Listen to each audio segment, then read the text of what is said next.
every revolution, there's one man with a vision. You can't handle the truth.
Well, ladies and gentlemen, welcome to Global Great Awakenings on globalfreedomtv.com. I'm your host, Scott Bennett, and tonight we're joined by a very special guest, Scott Ritter, former Marine Corps officer, artillery officer, I believe, and a weapons inspector of the United Nations, now a author and broadcaster and commentator on a lot of the intelligence factors that are going around with regards to the United States position in Ukraine and elsewhere. Scott, it's great to have you on again.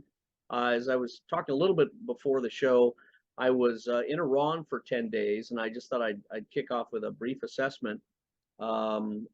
This was the second time that I've been in Iran. I was there first with Phil Giraldi, Mike Maloof,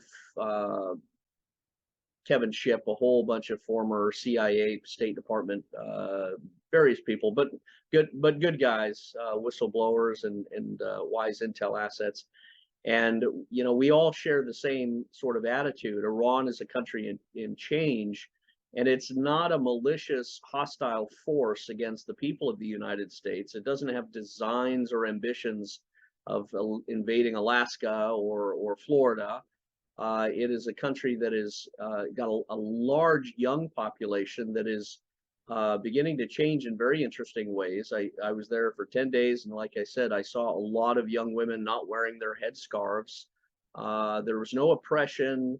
There was really a mass celebratory spirit with regards to their revolution in 1979. So I walk away constantly with a feeling this is a people that love their country, they love their culture. There's no animosity, there's no venom, there's no vengeance, there's no hostility that I've perceived towards any Americans every time I've been there, and we've been right amongst the people.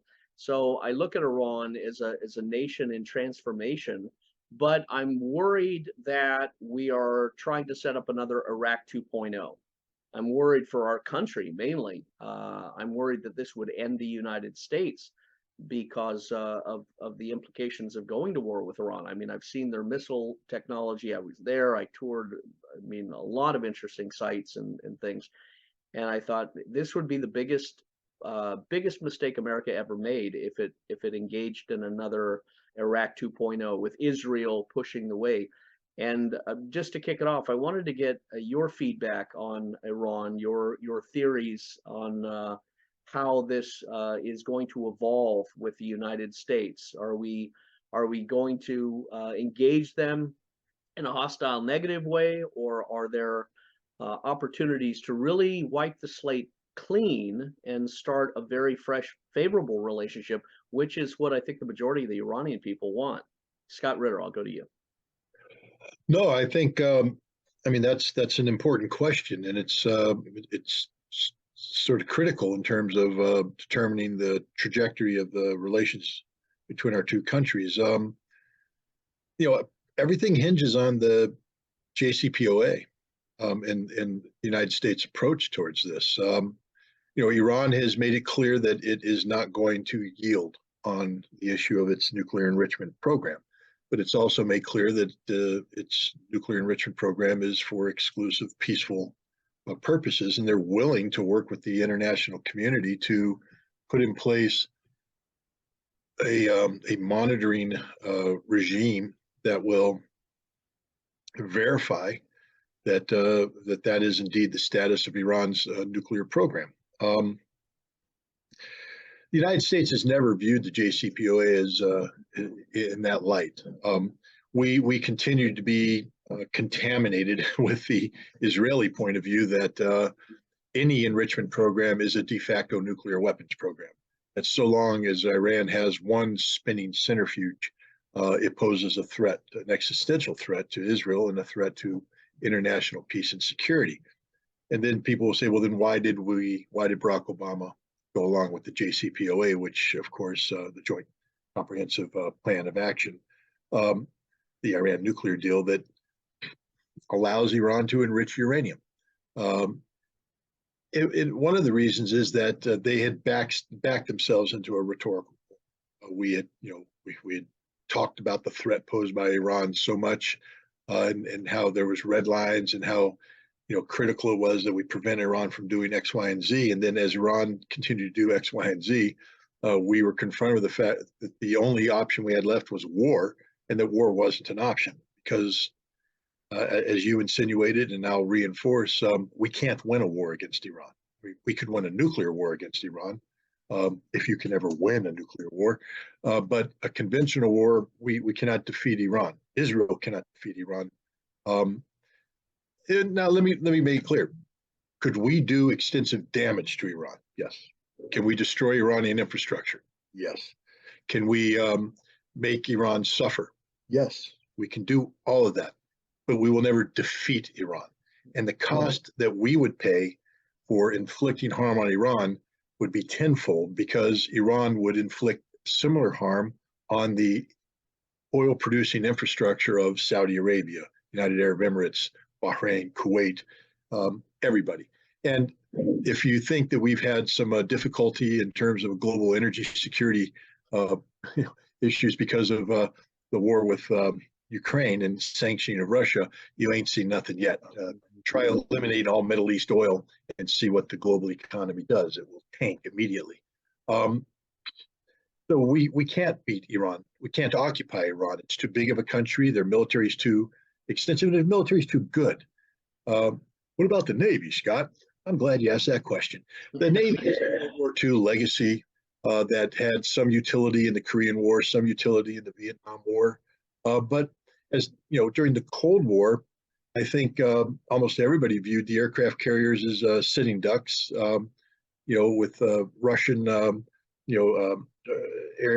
air-to-ground, air-to-surface missiles, the idea that Russian aircraft would swarm a carrier battle group, flood the airwaves with these cruise missiles that we wouldn't be able to shoot them all down, and a carrier gets hit and gets sunk. There was no scenario that had U.S. aircraft carriers emerging from any Cold War conflict unscathed. Carrier battle group has not evolved. Weapons to kill carriers have evolved. Mm-hmm. And the Iranians possess some of the most capable aircraft killing weapons out there. Hypersonic missiles, maneuvering warheads that cannot be intercepted, very precision. And the U.S. Navy recognizes this. I know General Berger, the Commandant of the Marine Corps, recognizes it. He has straight up said that the day of taking an amphibious ready group and launching it towards the Iranian shore to replicate the landing at Incheon is over. The ships wouldn't make it anywhere near the coast. And when you have a battalion of troops on a ship, that means we lose the entire battalion plus the ship's complement with one hit. That's not an exchange rate that we want. We can't get the aircraft carrier close enough to launch its aircraft to be combat effective. And the Iranians, while their air force may not be capable of standing toe-to-toe with American air power projection, the air defense network is actually quite good and would represent a challenge to any U.S. or Israeli and Israeli if they operate in conjunction to be able to strike targets in a meaningful fashion. Can the United States bomb Iran? Yes. Can the United States do it without suffering unacceptable losses? No. The amount of shot down aircraft, killed or captured American pilots, dead Navy crewmen is mind-boggling. And like I said, the global economy would shut down because there's nothing the world has that can intercept these Iranian missiles. We saw that. We saw their precision when they fired not even their best missiles at the Al-Assad air base in Iraq after the assassination of Qasem Soleimani. Those missiles hit exactly where they wanted to hit, which should be a reflection on the Americans that they weren't trying to kill you. If they were trying to kill you, you'd be dead. That, and let me add to that point, because when I was in Iran, we toured many facilities. I was quite amazed actually to our exposure and allowance, but I think they wanted things known. And I spoke with engineers that had been part of the missile designing program and such. And one thing that I was very impressed by was the engineers had been doggedly instructed by the religious leaders to redevelop their missile technology so that they were hyper accurate, so there would be no civilian casualties. They had a spiritual motivation for hyper accuracy in their missiles. This was coming from the religious echelons, and the engineers went back and back and back, and they gradually, increased the accuracy of the radius. Okay, we're 1,000 yards. Nope, too much. Well, we're at 500 yards. Nope, too much. They adamantly went back and designed it for the avoidance of spilling of innocent blood, which I was quite impressed with. And their drone technology was impressive. The Chinese came over, and the Chinese were blown away by their missile and their drone technology.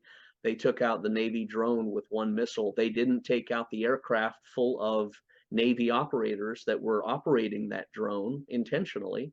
So and you're right, the Iranians didn't take out that air base for the purposes of killing Americans. They don't want to kill Americans. They had to take an action because of the murder of Soleimani. But the Iranians are not a bloodthirsty, America-hating people and culture. And it's such a tragedy that the propaganda has painted them that way. I mean, they're like Indians in a sense, very mild, very pious, very intelligent, and calm people. But the military realities are there. I agree with you 100%. We would be in a world of hurt. Now, the other thing is the political shifts that are happening. I mean, there's a lot of dogs in this race that are moving. There's the military component, but now we've seen Iran with China as the master orchestrator bring Saudi Arabia and Iran to a place that Soleimani originally was trying to come and do, when Pompeo and Haley deceived Trump and made him murder him and kill him. And that's on Trump, but it's on the neocons that were lying to him, first of all, which is essentially, we've killed their George Washington. That's how important he is to the Iranian people. It's incredible. But now we've seen China orchestrating this deal, and it seems to be going to be leading to the absolute joining of Saudi Arabia to the BRICS nations, the peaceful cohabitation, or at least a semblance of it, between Iran and Saudi Arabia. And there goes the United States out of the Middle East, or to a certain extent its influence, and certainly Israel. This whole thing by China has reoriented things. And China, Russia and Iran seem to really be setting down the gauntlet that no, the United States and Israel shall not attack Iran. You attack one country, you're attacking Russia and China at a symbolic level. But Scott, I'll put it to you regarding the political developments of China, and Iran and Saudi Arabia, and how this is molding.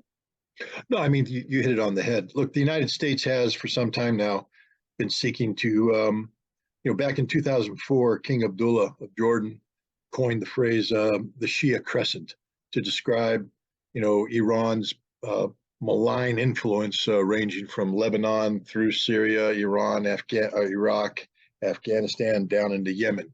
And so the United States has been working with Saudi Arabia as its principal partner to construct a crescent of chaos designed to disrupt Iran's presence in those nations and to weaken Iran and to hopefully get Iran to go into retrograde. And it's been Saudi money that's been behind almost everything from Lebanon to Syria, Saudi forces in Yemen, in Iraq, Saudi money. Even in Afghanistan, there was Saudi money involved. And the Saudis are, actively involved in funding anti-Iranian, anti-theocracy elements. And so Saudi Arabia was the heart of this. And then the United States in 2020 tried to get Israel to come in this through the Abrams Accords. And of course, Israel normalized relations with the United Arab Emirates and Bahrain. And there was this push for Saudi Arabia, if not to normalize relations, to at least engage directly with Israel. This was the push to get Israel part of this anti-Iranian, construct, geopolitical construct. And out of the blue comes China, and bam, it's all gone. I don't think people understand the ramifications of what just happened. It's all gone. Everything the United States has been doing for 20 years is gone, eliminated, finished. Israel, instead of now being part of this broader, is all by its lonesome in there with Benjamin Netanyahu as their prime minister and going nowhere. It's a dangerous country because of that, but Israel no longer has any ability to project because it's going to be rejected throughout the Arab world. Because without Saudi Arabia taking the lead and nodding, nobody else. You're going to see United Arab Emirates is now, inviting Bashar al-Assad to there. You don't have Assad come in and re-invite Syria into the Arab world without acknowledging the role that Iran plays in Syria. There now may be hope for Lebanon if Saudi Arabia can take its money and instead of opposing Hezbollah, learn to work constructively with Hezbollah, with Iran helping facilitate that. Maybe something good can happen for Hezbollah. And God bless us if we can get something to happen in Yemen to stop the suffering of the children and the women. And again, now that Iran is in the business of cooperating, then they can, because look, the key aspect of this new arrangement isn't just the normalization of relations, but the recognition of the sovereignty and the respect for non-interference in the internal affairs, and a non-aggression pact. And so Iran will have trouble living up to that if it continues to empower the Houthi to strike into Saudi Arabia, because Iran becomes a de facto party to the conflict. So I would imagine that they're going to work to find a way to, because I don't think Iran enters these agreements half-heartedly. This is a strategic shift that's to the betterment of Iran, so they're not going to sacrifice it by continuing the Houthi conflict. So there's hope here. And what this is doing is this is the death knell for the G7. I don't know if they recognize it yet, but Saudi Arabia is no longer the West's gas station, the West's influencer of global energy markets. We can no longer have the United States pick up the phone and tell the Saudis produce more or produce less with their overcapacity infrastructure. That's being transferred to China. BRICS. BRICS now is the group that's going to be running the global economy, and Saudi Arabia is going to become part of BRICS. Saudi Arabia and Iran are going to be working in a collaborative fashion to empower the BRICS forum. And BRICS has already said, we're at war with the G7. We don't like the G7. We're in opposition to them. So Saudi Arabia is in that camp. It's over for the United States and the Middle East. They just don't recognize it yet. Now, so this is an important swing. Let me add to that. Did you see that the Saudi Arabians have said if you impose a price cap, we'll stop producing oil? The Saudis are pretty serious about that. Well, and they know that there, but for the grace of God, go them. You can't allow you can't allow customers to take control of your sovereign wealth generation capability. And yes, while it's targeted against Russia, Saudi Arabia knows that it will be targeted against them sooner or rather, especially if they see. Yeah. So I think it's the end of the price cap. Yeah. But the other things that are happening. The Iran was traditionally Western focused. They even after the revolution, the West was where they wanted. It was where their primary focus was. This whole pivot to the East thing, it came late in the game and was never popular amongst the Iranians, and still isn't seen as the best thing. Yes, Iran is now, if with all the focus to the West, they've now looked and they go, oh my goodness, look who we have as our neighbors. Turkmenistan. Hey guys, over there's Uzbekistan. How you doing? Tajikistan, Kyrgyzstan, Kazakhstan, all the stands. And they're going, we could do business with these people. Yeah. And China's like making this infrastructure connectivity possible. And so they're going over there and now there's this whole new world. And the Iranians are very excited about the potential that's there, and it's a real potential, and it's part of what's called the Trans-Eurasian Economic Union, and Iran is going to be part of it, and Saudi Arabia is getting plugged into it, and it is going to become this massive economic engine for the world. I saw when I was over there, they have a new Silicon Valley that they've built that looks like Switzerland. It looks like Disneyland. It's like a 10 mile by 10 mile massive business park that is their replacement of Silicon Valley, and that's exactly what they're courting, are the stands as well as other European and other companies to come in and incubate in Iran. And I mean, it's in a beautiful location. It's about an hour north of Tehran. It's protected by the mountain ranges. I mean, it's a beautiful area, snow and I mean, it's incredible how it's developing, and it's exactly what you're saying. Well, but the other thing too is that Iran would still very much like to get. Now we come back to what the U.S. The U.S. never intended to have the JCPOA reach fruition. We know this because Barack Obama, in April of 2015, a few months before the JCPOA was done, he came straight up and said, look, because he was talking about these sunset clauses, you see, because the JCPOA starts strict. Iran can only have existing technology and only limited amounts of it. But over time, the clauses reach their sunset, and so they expire. Then Iran can increase the level of quantity of the uranium production till at the end they can produce as much uranium as they want, which means that the 1 year breakout window's out the window, everything. And people said, well, they hit them with the inherent hypocrisy of the American position, because even though a key aspect of the JCPOA was coming to grips with what they called the military dimensions of or potential military dimensions, this was resolved by the IAEA. They sat, they met, they talked, and it was resolved. That allowed the JCPOA to go forward. But the United States never recanted, just like Israel never recanted. We continue to say Iran had a nuclear weapons program, and while we believe it was ended in 2003, they've never admitted it, and they're holding on to it in reserve. And if they are able to create all this capability, they could have a breakout. And so, I mean, this is why Trump pulled out. Trump pulled out because he looked at it and he said, well, so you're telling me that they have a military capability, and you're telling me that in a couple of years, they're going to be lifted of all restrictions, so they have instantaneous ability to produce fissile material for a nuclear bomb. Is that what you're telling me? And the intelligence community went, yes, that's what you're telling me. He said, then we're done with this deal.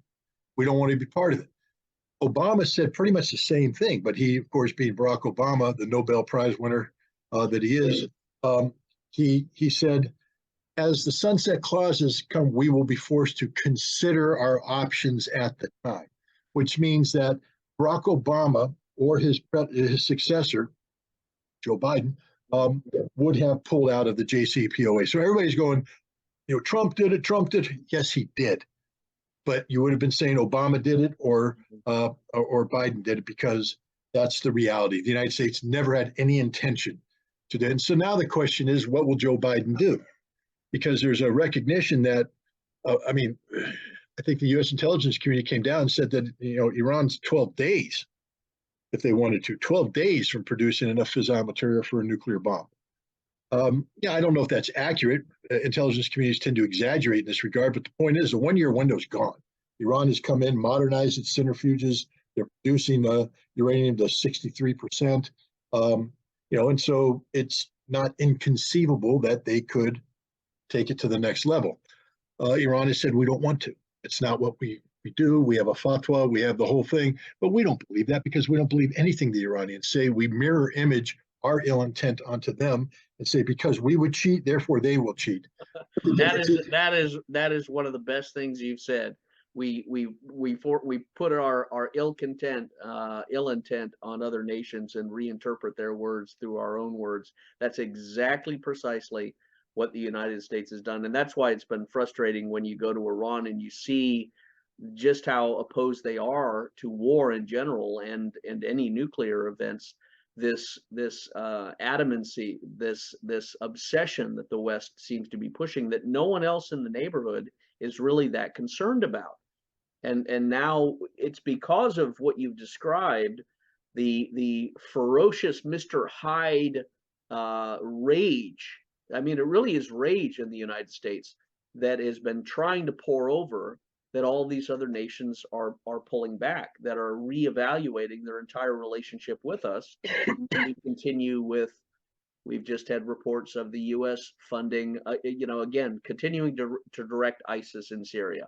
We've just seen another color revolution attempt in Georgia by sending the same people, same talking points essentially over to Georgia that we did in Ukraine, which is going to fail. But it just seems like this pathology, this obsession is not waning. It is only going to be amplifying. It's almost as if we're incapable of humble readjustment for self-survival purposes. No, it's absolutely correct. Look, the Saudis, a year ago were making noise that, if Iran doesn't rejoin the JCPOA, we may be forced to develop our own independent nuclear weapons capability. And all that's gone. Saudi Arabia is no longer worried about Iran's nuclear capability because Saudi Arabia and Iran will be working in a cooperative fashion, and Iran is no longer deemed to be a threat to Saudi Arabia. The United States is going to find it increasingly difficult to maintain this narrative that Iran is a irresponsible nation, et cetera. So the question is, does the United States double down on stupid and continue to do what we're doing with the JCPO and lose Iran forever? Or if wiser heads could prevail, if the United States would actually, for once in their life, negotiate in good faith, you could get in place a monitoring capability, not restrictions. You're not trying to create a unique non-proliferation treaty, Iran version. There's a non-proliferation treaty.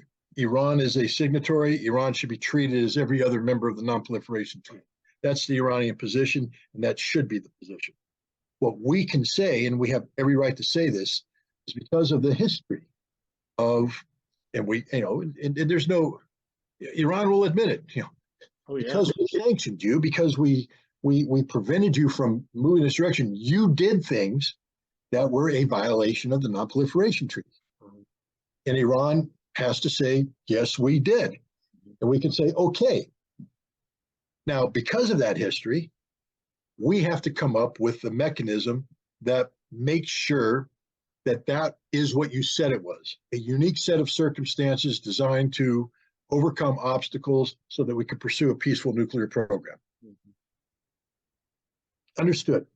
But you have to allow us to monitor more stringently. We have to have a unique safeguards arrangement for Iran, not that limits its capacity under the non-proliferation treaty, but increases our confidence that you are complying with that. And Iran has said, yes, we will do this.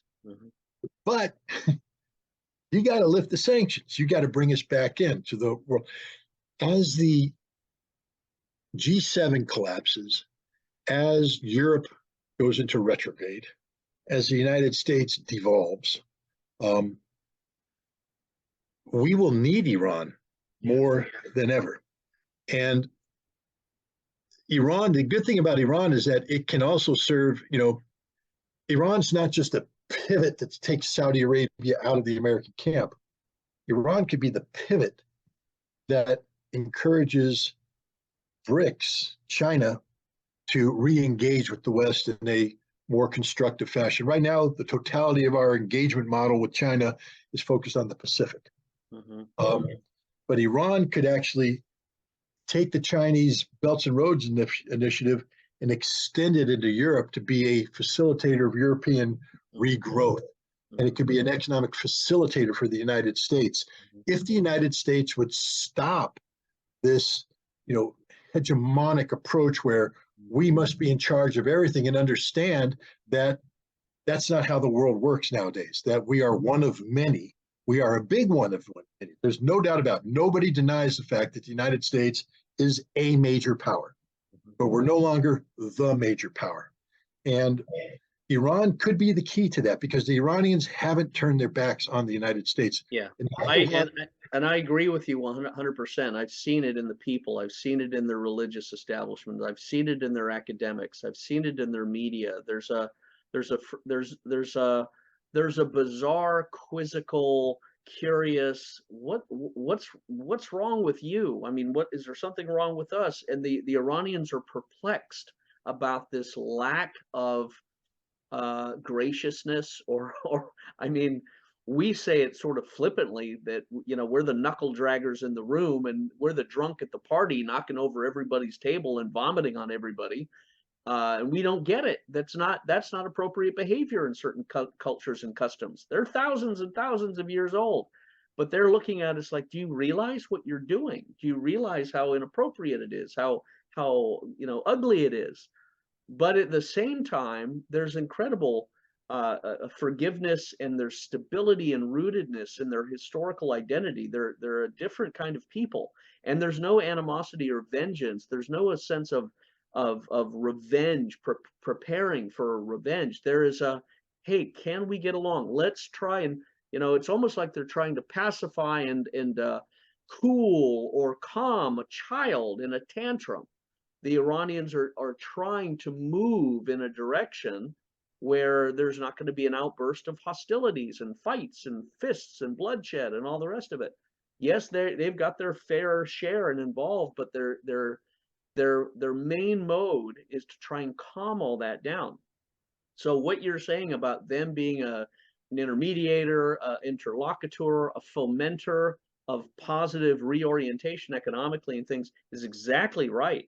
That's consistent with their nature. It's consistent with the whole people, the young people that are in Iran. It's a huge, huge population, and they're passionately seeking to re-engage the West for all sorts of reasons, right? I mean, when I was there was Beverly Hills shopping malls, and I mean, incredible things. And I'm going, wow, this country, and it's got beautiful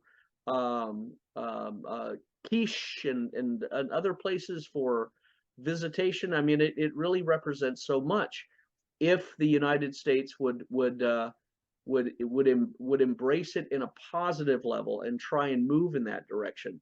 But I think Iran will actually, it cannot avoid stepping into that role of advisor and peacemaker and intelligence cultivator, because it did it with Russia. It was one of the original countries in the 70s. I remember Nada Talibzadeh, one of the broadcasters, had shared with me, Scott, Iran was the one who first started encouraging Russia to bring religion back into the lives of the people. So that same religious spirit, and they don't throw homosexuals off buildings. I was there. They had a whole gay park in Tehran. Not that I went, but they don't have that animosity or anything like that the Hannitys and the propaganda puts. They are a mild people and a mild culture that I think we're going to see a lot of quickening in the direction that you're describing. Yep, no, I'm optimistic, especially now that they've created the opportunity to de-emphasize the military balance of power as the defining equation for the region, and it now comes down to economic interoperability and cooperation. And with Saudi Arabia and Iran plugging into BRICS, it's a big deal. So I'm optimistic for this. let me transition us into the Ukraine, Russia, China orbit. China's just gone to Russia. They're really swapping spit and becoming close marriage partners, essentially. It's always laughable because we've said, wait a minute, that's the last thing that we're supposed to be allowing and doing and encouraging, but yet we've done it with John Bolton and Pompeo and the rest of these fools driving the world into these embraces. So we've got Russia, Putin, Xi, China, uniting Iran, of course, and Saudi Arabia. But the Ukraine situation is this lingering, festering boil that's oozing pus in the form of Zelensky and these rabid, right-wing Nazi lunatics, and the whole country is turning into a wasteland. How do you see the Ukrainian militarism, Western theater unfolding over the next 6 months? Let me just add it this way. I thought this whole thing would be done in a month because I thought the Russian military were going to engage with their ships and their tanks and their aircraft and all of the weaponry of the national military, but they didn't. It seems that they just, got their mercenary army, the Wagner group, which is, they're good, but they're not the full Russian component, the Russian military, and they've just been doing sort of a National Guard mercenary fight against NATO, and they've been winning. So it to me, it's like, wow, if you really threw the Russian military against this, it would have been over in a month. But they've done it very, very, I don't know, very, very softly to not cause the pot to boil over. But I'll hand it back to you, Scott. What is your assessment? No, I mean, that's right. And when the war started, I too was one of the people that said this is going to be over in a week. And it would have been had Russia engaged doctrinally. The Ukrainian army could not stand toe to toe with the Russian army if the Russian army came to kill. The Russian army didn't come to kill. The Russian army came to create a perception of inevitability of a Russian victory that would drive the Ukrainian government to the negotiating table. See, Russia's approach on Ukraine has always been to seek the peaceful outcome. This is why Russia bought into the Minsk Accords. It's a shame the West didn't, instead of calling it a sham. That's why Russia sought to put forward a treaty, a draft treaty on the new European security framework, which they submitted to NATO and the United States in December of 2021, hoping that we would actually read it and want to talk to them. We ignored it. We gave Russia no choice but to intervene militarily. But even when they did that, they didn't go in heavy. They went in soft to get Ukraine to the negotiating table to bring about the soonest possible termination of this conflict, which should have happened on 1 April. On 1 April, this war should have ended. It didn't, because Boris Johnson, at the behest of Joe Biden, flew to Kiev and met with Volodymyr Zelensky, the president, and got him to back away from the agreement. So every one of the Ukrainian soldiers that have died since that time, and there have been over 300,000 Ukrainian soldiers died, blood isn't on Russia's hands. Blood is on the hands of, Johnson, Biden, Zelensky, Merkel, Macron, Schultz, the collective West. They're the murderers. They're the ones who have killed the Ukrainians. They're the ones who've displaced tens of millions of Ukrainian civilians. They're the ones that have caused over $1 trillion of infrastructure damage. And now we're in a situation where, Russia has been compelled to acknowledge that the limited assets that had been allocated to the special military operation were insufficient. They've mobilized, and they're in the process of bringing this conflict to an end. I believe that this conflict will end sometime at the end of summer, early fall of this year. That Ukraine's capacity to resist will be exhausted.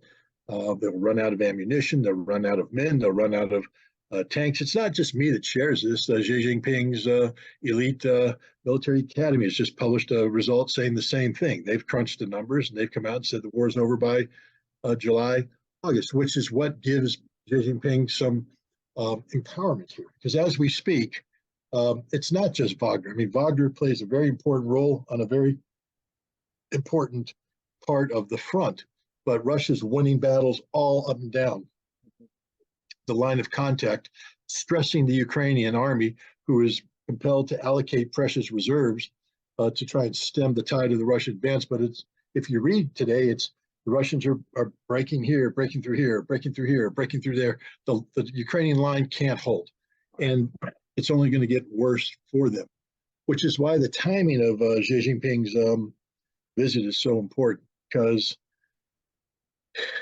Right now, Zelensky is faced with the inevitability of his defeat. And when the Chinese come in and confirm that and say, if you don't sue for peace, we're talking to a dead man. You're going to die. Everybody around you is going to die. This will all be destroyed. But if February 21st, Vladimir Putin gave a speech that sort of, I've interpreted to be a precursor of the Chinese peace plan.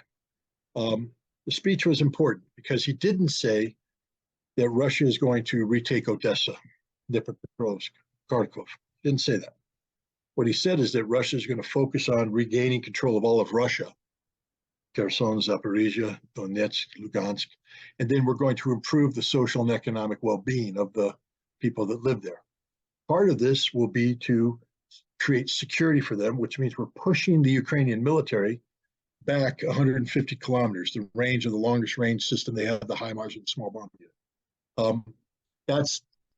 Then he stopped, and when you listen to this, he just described demilitarization, which is no longer defined as the absolute elimination of the Ukrainian military. It's the removal of the Ukrainian military from the Russian border so that it can no longer threaten the Russian people. That's the definition. And he put it out there. Keep that in mind for the Chinese. Now, denazification. At no time did he mention that Zelensky's got to go. He left that hanging, which means that there is a possibility for the Zelensky government to emerge from this conflict, still the government. I'm sure the Russians will put some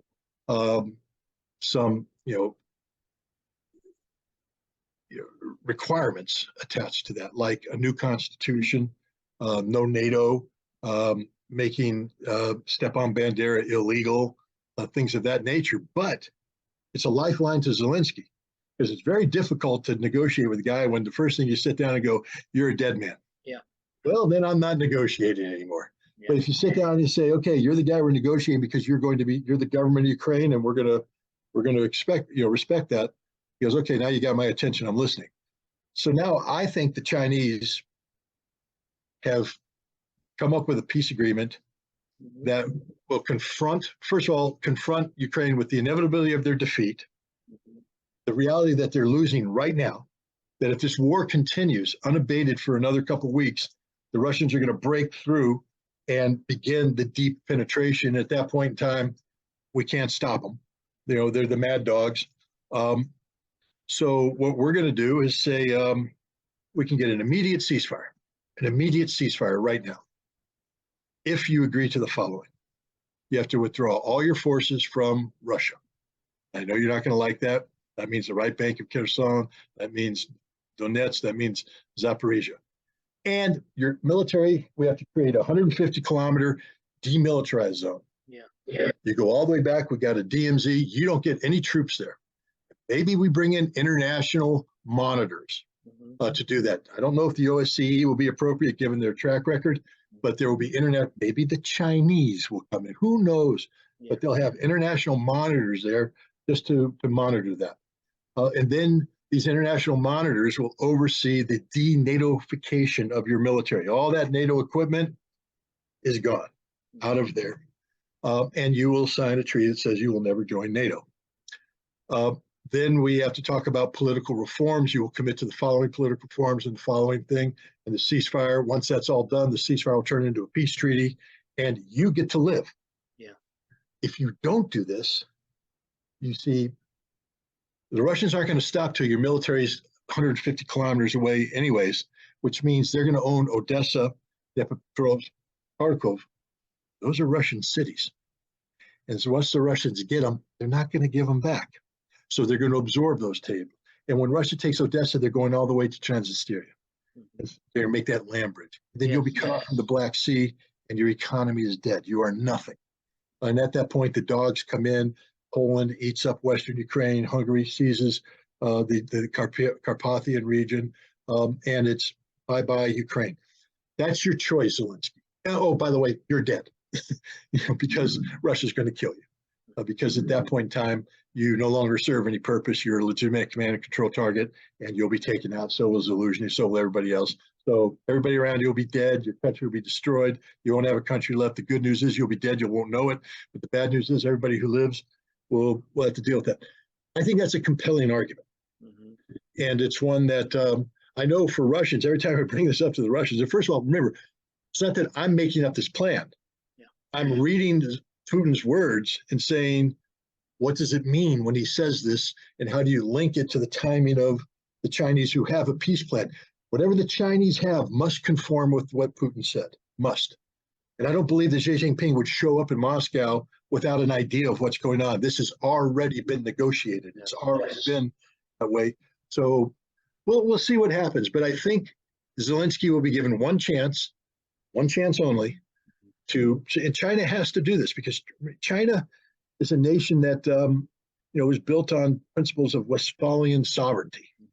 And so the Russian incursion into Ukraine, while understandable because of NATO's posture and all that, violates this notion. And China can't be seen as endorsing it because then there's Taiwan, which their whole concept is geared to Taiwan, Tibet, and preventing nations from coming in and dealing with, trying to interfere with China's, sovereignty. But they also understand that they must pivot to Russia hard, harder than they have, because the West has been exploiting the Chinese sitting on the fence. And that China needs to come in hard on the side of Russia, but they can't do that without at least being seen as giving a good faith effort to resolve the issue of Ukraine.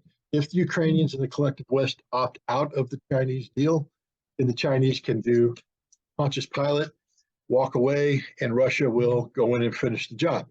And let me just say, part of me wants Russia to finish the job, because when I look at what we've done to Ukraine, we've turned it into a Frankenstein since 2014. We've got biochemical labs that we've established since 2007, 46 of them. We've used these biochemical labs that can be directly linked to the COVID-19 situation in Fort Detrick and then Wuhan and on and on and on. We've done that to weaponize and aerosolize bioweapons and plagues and things against Russia. We've engaged in a genocide against the people of Donbass. We've got these rabid Nazis that are offensive to everything that we as Americans hold dear. My grandfathers fought in World War II. My dad was in Vietnam. We were supposed to be opposed to this whole fascist fanatical ideology, and we're financing them. And they're doing horrific things to the Russian people in Donbass. I won't get into the tortures, but these people are war criminals. They are worse than Nazis in a sense, because they had the value of history to learn from it, and instead they embraced the vomit, and they have been doing monstrous things, and monsters deserve to die. They deserve the gallows. They deserve to be executed as war criminals. So part of me wants Russia to go in and say, you are going to be a lesson that no one else does what you've been doing, using the United States as your human rights, democracy spreading propaganda. No, we're coming in to end all of that.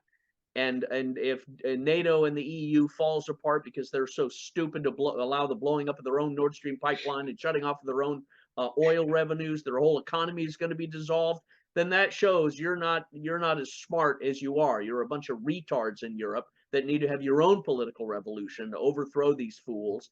Macron and I think his days are numbered, and Schultz and all the rest of them. So I part of me wants Russia to come in and annihilate all of these lunatics and cleanse the land of it. Now at the same time, I can appreciate the peaceful Chinese way, but I also look and I think, and I pose this to you, the West is completely untrustworthy. Nothing we ever say will we honor. And I think it's a long-term guerrilla war that they're preparing against Russia. But Scott, I'll hand it back to you to get your closing thoughts. We got about 5 minutes. Go ahead. No, I mean we're looking at a situation where the world is changing. There's no doubt about it. The world is it's tectonic in terms of what's happening here.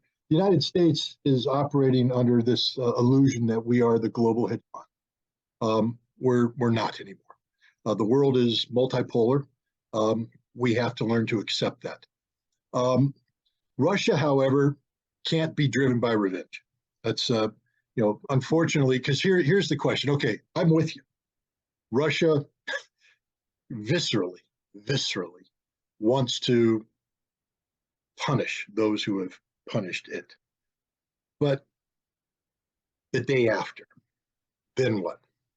If you do what you want to do, you haven't opened up the kind of pathways to Europe that have to be there for reconciliation. Right. You've possibly shut down some pathways being opened up by China. And China's right now China's in the business right now of building the superhighway. Yeah. So while China's building the superhighway to Russia, and what Russia doesn't want to do is say, now let's convert that into 2 lanes. We're going for broke here. We're going to punish her. Even if Russia's in the business of punishing, I think that it's going to have to be tempered. I talked to somebody about what would happen in denazification, and he said 3 to 5 years of military government, strict re-education, and all that. And at first I'm like, yeah. Then I went, no, you can't do that, because the world isn't going to go static on you. Right.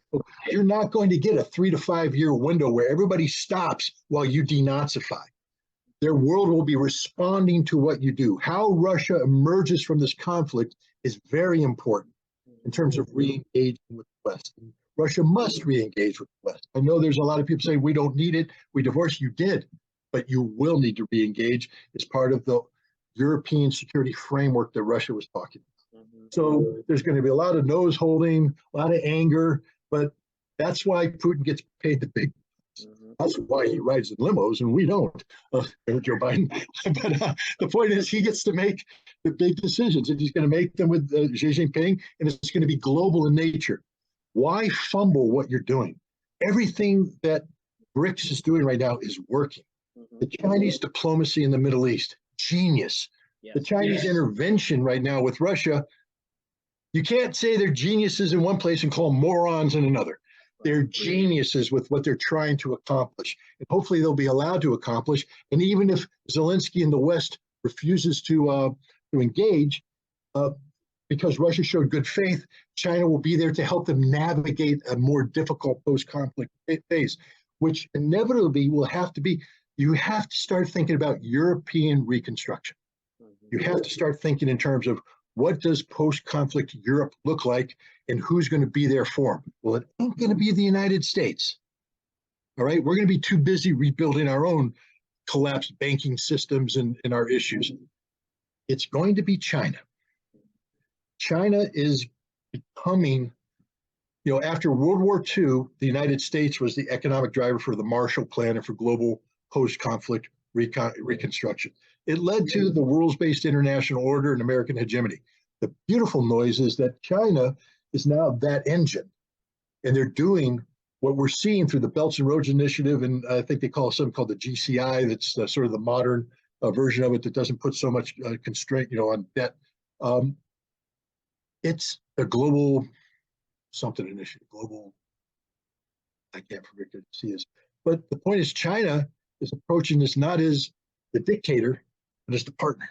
Right. China comes in and says, they're not coming in. Look what the United States did to Great Britain in World War II. Our wonderful ally, special relationship. We screwed them every step of the way. We collapsed the British pound. We took over territories. We basically led to the end of empire, because even though they were our allies, we didn't like Imperial Britain. Countered everything we stood for. So we worked to collapse them. China's not coming into Russia saying, how can we collapse China? They're saying, how can we make you stronger? How can we make you better? What can we do to help each other? They have the same approach for everybody. That's the difference. And so China, the United States has to stop viewing China as the threat and start viewing China as the enabler. And if you're smart, if we had smart people, and we don't, but if we had smart people, we would be working with the Chinese to stay engaged in Europe. Because if we continue this stupidity approach that we're taking right now, this NATO-centric, viewing everything as a military balance of power equation. It's not anymore. It's no longer about the military balance, but the economic balance. The ledger matters. Let me ask a closing question on that, because I can't help but see a bizarro world, Scott Ritter, some opposite nemesis of you in a CIA pod or group saying we need to stop everything that you've just laid out, which I agree with. And can we see a moronic, stupid Biden, CIA, Pentagon, woke fools doing something like another Gulf of Tonkin false flag attack, nuclear, something we've seen Nord Stream. Do you see them being so reckless, so arrogant, so blind that they are going to convulsively jerk into some false flag event where they blow up something in Europe or the United States and blame Russia and try and trigger a World War II sort of mobilization in a delusional march to, well, now it's on and now we're going to free the world for democracy? Do you see something like that coming? No, I'll tell you why. Well, the CIA could plot that. CIA is capable of going out and doing dirty deeds anywhere in the world. They're very good at that. But those dirty deeds have to be then latched to genuine capacity to exploit. The United States lacks any genuine capacity. The only meaningful power projection we have left is nuclear. Right. If you think of it, we can't do anything else. Our carrier battle groups no longer count, because if we sail them in anger, they will be sunk. So they're off the table. Armies, we have 100,000 troops in Europe right now. Now people go, that's a lot. I'm like, that's nothing. We used to have 300,000, and we could mobilize another 300,000 in 10 days to have 600,000. That's a lot. We can't do that anymore. We're at maximum sustainable capacity in Europe, 100,000. And as General Cavoli noted, when commander of U.S. forces and Supreme Allied Commander, about the war in Ukraine, not only is it violence on a scope and scale unimaginable to NATO, which means they're not trained, equipped, ready to fight that. NATO is an empty suit paper tiger. 37 Ukrainian brigades on the front line in Ukraine are now being ground down to dust. You're going to tell me that 3 American brigades are going to tip the balance? Germany can't get a single brigade out, not a single one. England can't get a single brigade moving. France can't. NATO cannot generate force capacity because their military is nothing, an empty suit. Literally nothing there. So any national leader, when whispered in his ear, we can do this by the CIA, will have the Pentagon going, we can't do anything. We got nothing, boss. And believe me, the second they say, well, we want to engage decisively in Europe, Pacific Command is going to be putting their hand up going, whoa, excuse me, Mr. President. Hi, remember me, Pacific Commander? Yeah. Taiwan. You keep giving me launching orders. Taiwan, you just took everything away. I need everything from Europe over here, plus you need to mobilize. The president is going to go, well, I can't give you everything from Europe, and we're not going to mobilize. Our economy can't handle it. And the Pacific Commander is going to go, then stop talking about Taiwan, because we can't do it. That's the absolute. The Pentagon is the final logic blocking force here, because not because they're pacifists, they're not. It's because they're realists. They're not suicidal. And when told to do something and they look at the ledger and they go, we lack the force capacity to accomplish this mission. Therefore, Mr. President, don't get us started. And don't say it's theoretical. Donald Trump, after they shot down the global hawk, bomb Iran. The Pentagon went, bad idea, boss. Well, we may be able to initiate the bombing of Iran, that they will respond. And we're going to be in a 3 to 4 to 5 to 6 year conflict, which will require total mobilization, and we don't know how it's going to end. How do you like that one? So even after we totally mobilize, we don't know how it's going to end. Wow, that's sort of like a bucket of ice cold water. You can say that about every potential engagement. America no longer has the capacity to project meaningful military power in a sustainable fashion. We are maxed out in Europe. We have nothing to offer the Pacific. Middle East is dead to us. It's over. Yeah. Scott Ritter, brilliant analysis. Always such a pleasure to get a Marine Corps intelligence officer with voluminous experience in the diplomatic as well as intelligence, political, and military affairs. I think the next president, God willing, will not be Joe Biden, and they will be wise enough to employ your expertise in the highest levels of advisory to the White House and the Pentagon, because we certainly need men of character and intelligence making these decisions. And I think you're one of the best we have. So praise to your parents. God bless you. God bless the Marine Corps for creating an officer like you. We will see you next time. And I'm Scott Bennett. This is Global Great Awakenings. Thank you for joining us. Good night.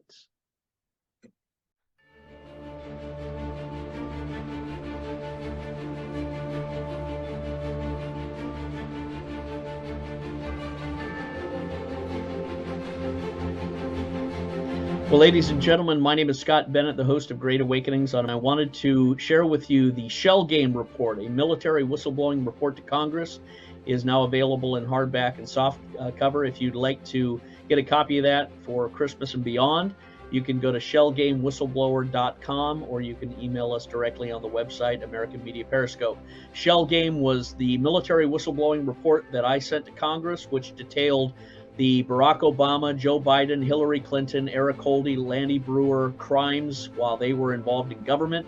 It exposes the law firm Covington & Burling, its role in representing Michael Flynn and trying to corrupt him in his case. It details how Sidney Powell and myself and Joe Flynn and a whole assortment of people were involved in these explosive revelations that resulted in some traumatic transformations of America. So I won't give away all that's inside there, but there are WikiLeaks cables, there's intelligence information, there are a wide variety of examples of some of the greatest corruptions that have ever occurred in the United States at the highest levels of government. So if you're interested in such things, I would strongly encourage you to go to shellgamewhistleblower.com and get the book Shell Game. It is a military whistleblowing report to Congress. It'll change you forever in how you understand our government and what we are called to do in these days ahead to repatriate and reconquer and retake our Constitution. So thank you again for your support, and we look forward to seeing you on our program Great Awakenings 5 days a week, 9 to 10 p.m. Eastern. Thank you.